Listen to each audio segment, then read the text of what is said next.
노인 최신 영화를 보러 가다. 박완서 에세이. 못 가본 길이 더 아름답다. 모든 모임이나 약속은 서울 특별시에서 이루어진다. 특별시에서도 강남이거나 종로에서 나를 불러주기도 하고 내가 누굴 보자고 부르기도 한다. 시골에 산다는 걸 핑계로 웬만한 모임엔 안 나가기도 하고 시내에 나간 날 여러 가지 일을 몰아서 보기도 한다. 자연히 첫 번째 볼일과 두 번, 세 번째 볼일 사이에 자투리 시간이 생기게 된다. 언제부터인지 자투리 시간을 영화 보기로 심심하지 않게 보낼 수 있게 되고부터는 그걸 즐기기까지 하게 되었다.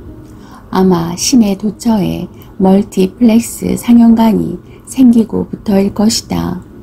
한 건물에 열 몇 개씩 영화관이 들어서 있고 상영 시간도 각각이라 내 시간에 맞는 영화를 골라 잡기만 하면 된다.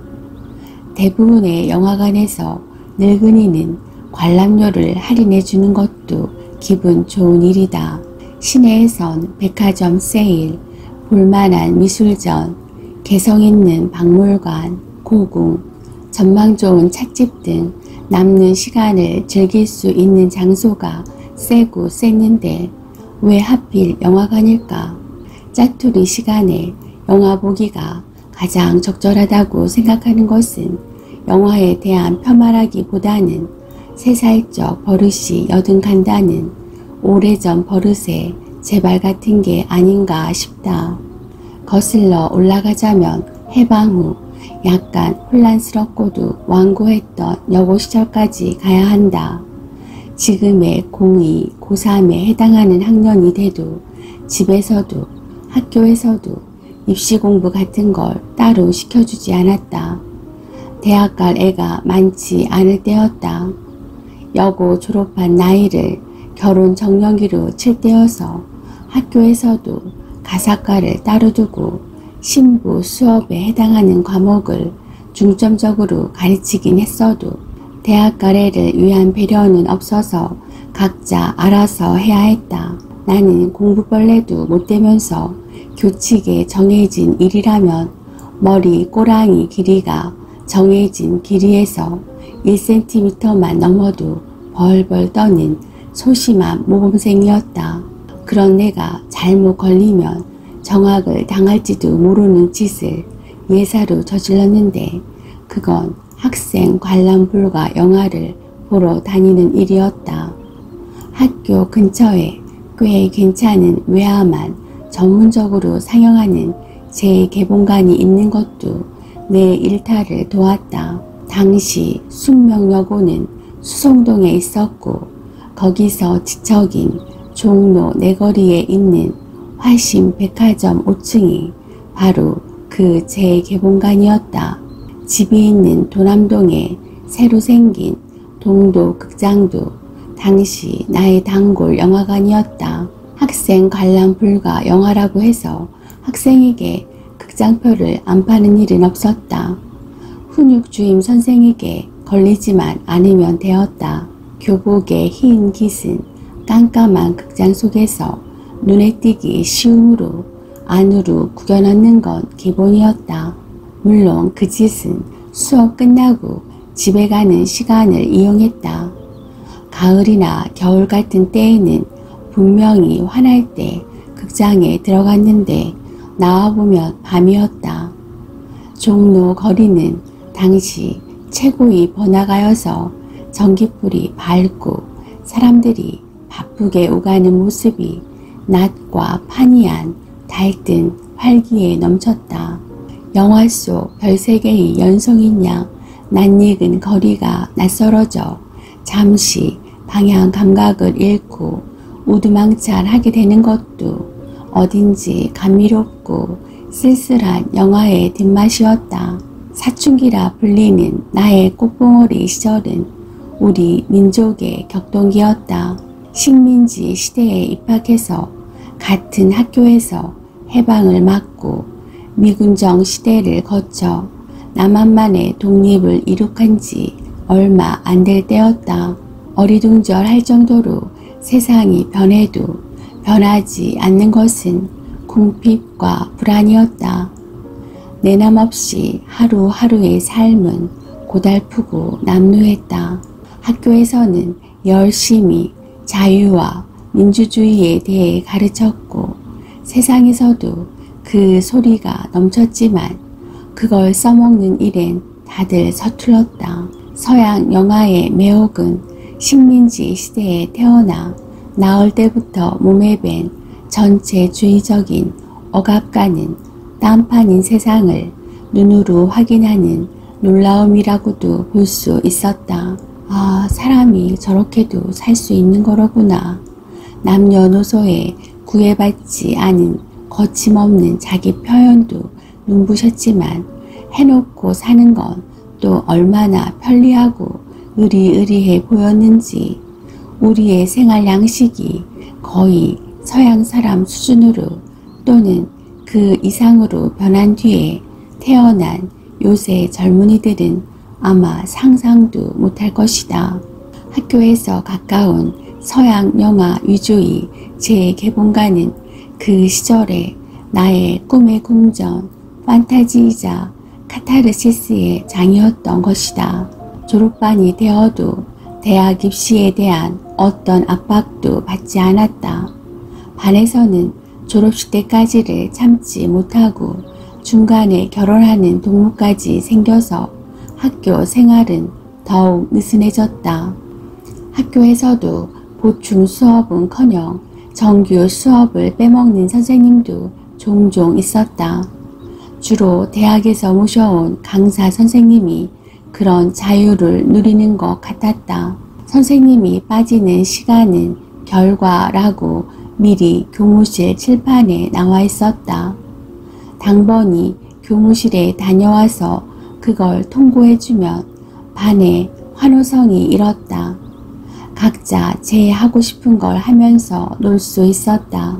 나는 결과나 쉬는 시간에 대비해 늘 한두 권의 소설책을 가방에 넣고 다녔지만 결과가 점심시간과 연달아 있을 적엔 영화관에 가고 싶은 유혹을 떨치지 못했다. 그러나 엄연한 수업 시간에 학교를 빠져나간다는 건 여간한 배짱 아니면 엄두가 안 나는 위험한 모험이었다. 소심한 자가 모험을 하려면 단짝이 필요한 법이다. 어느 날 단짝과 학교를 빠져나가 화신 영화관이 어둠 속에 스며들기까지는 순조로웠는데 영화의 재미가 막 깨가 쏟아져 갈 무렵 정전이 된 것이다. 이북에서 남으로 보내는 전기를 끊고 나서 남한 전기 사정은 극도로 나빠졌다가 조금 나아진 게 그 꼴이었다. 유일한 대중교통 수단인 전차가 정전으로 멈춰서는 일도 다반사였다. 큰 극장에서는 자가 발전이라는 것도 하는 모양이었지만 값싼 재개봉관이었다. 관객도 착하고 순했다. 정전이 오래 계속되는데도 항의도 안 하고 휘파람도 불지 않았다.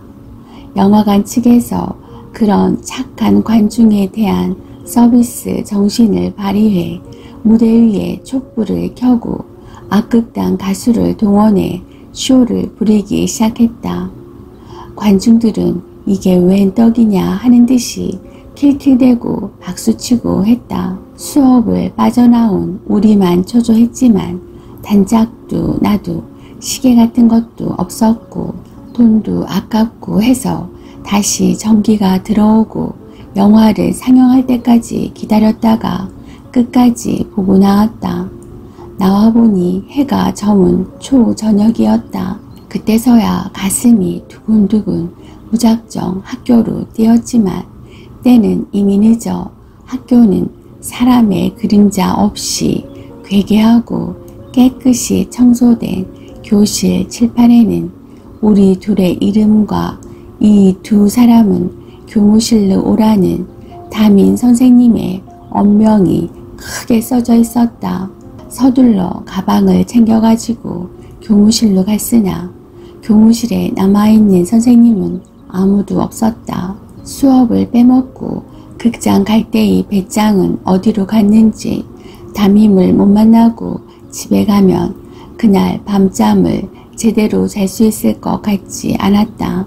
다음 날 교무실로 찾아뵌 선생님은 뭐 그만 일로 집까지 찾아왔었느냐고 오히려 우리를 위로했다. 자투리 시간에 영화 보러 가고 싶어 하는 건 어릴 적 버릇일 뿐 그런 버릇을 만든 기본적 욕구를 만족시켜주는 영화를 만나기는 점점 더 어려워지는 것 같다. 솔직히 말해서 요새 영화는 이해가 잘 안 된다. 영화를 다운받거나 DVD로 보지 않고 굳이 영화관까지 가는 건 여럿이 가서 보는 재미, 교감 때문이기도 한데 젊은이들이 많이 든 영화일수록 쟤들은 왜 이런 영화를 재밌어 할까 소외감만 느끼게 된다.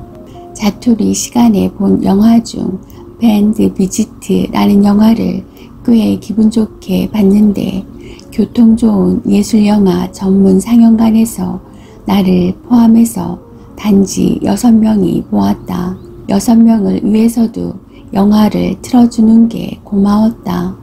노인을 위한 나라는 없다는 아카데미상을 받았다는 것 때문에 보게 되었다. 책을 살 때는 노벨상 받은 작품이라는 게 구매욕에 전혀 도움이 안 되는데 영화에 있어서는 안 그렇다. 친구가 미리 표를 사놓았고 나는 약속 시간보다 많이 늦게 가서 시작 부분을 10분쯤 놓치고 보았다. 마약과 돈가방 때문에 사람이 무수히 죽었다. 그렇게 사람 많이 죽는 영화는 전쟁 영화 빼고는 처음 봤다. 내 몸에도 피가 튈 것 같은 끔찍한 영화였다. 그 지겨운 시간을 견딘 건 오로지 늙은 보안관이 범인 잡는 걸 보기 위한 것이었는데 영화는 노 보안관 부부의 아리까리한 대화로 도령 끝났다. 뒤통수를 치듯이 그렇게 도령 끝나는 영화는 처음 봤기 때문에 그럴 리가 없다고 그 영화에 참여한 모든 이름이 지루하게 상승하는 엔딩 자막이 끝나고 불이 켜질 때까지 멍청이 기다렸다. 그게 끝이라니 카타르시스가 안 된다는 게 그렇게 찜찜한 것인 줄은 몰랐다. 혹시 우리가 놓친 시작 10분에 그 영화의 결론이 미리 나와 있었을지도 모른다는 생각도 들었지만 그렇다고 해서 나중에 다시 볼 생각은 없다. 우리가 미국에 태어나지 않아서 참 다행이다 라고 생각한 게 그나마 그 영화를 본 소득이었다. 총기 소지가 금지돼 있다는 것만으로도 우리나라가 미국보다는 살만한 나라로 여겨졌던 것이다. 최근에도 행복한 영화 보기가 아주 없었던 것은 아니다. Away from Her 입소문을 듣고 보게 되었다. 처음 가본 아담한 영화관이었는데 기다리고 있는 관객들은 멀티플렉스 상영관과는 다르게 중년층 이상의 여성들이 대부분이었고 부부 동반도 알맞게 섞여 있었다. 제 시간이 되자 영화관은 꽉 찼다. 영화도 재미있었지만 보는 동안 내내 같이 보는 사람들과의 교감 같은 게 느껴지는 것도 근래에 느껴보지 못한 행복한 체험이었다. 끝나고 영화관을 빠져나오면서 흘려들은 영화평도 슬며시 사람을 웃게 만들었다. 줄리 크리스티, 그 여자 어쩌면 그렇게 곱게 늙었을까? 닥터 지바고에 나왔을 때보다 더 섹시하더라. 아무나 그렇게 늙을 수 있는 게 아니다. 영화니까 가능한 판타지일 뿐이다. 치매는 더군다나 그렇다.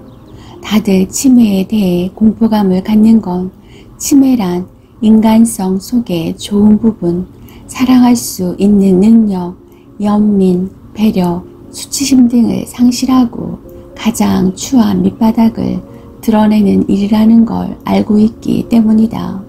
내 밑바닥에 무엇이 있는지 자기도 모르는 걸 어느 날 갑자기 드러낼 수도 있다는 게 어찌 공포스럽지 않으랴.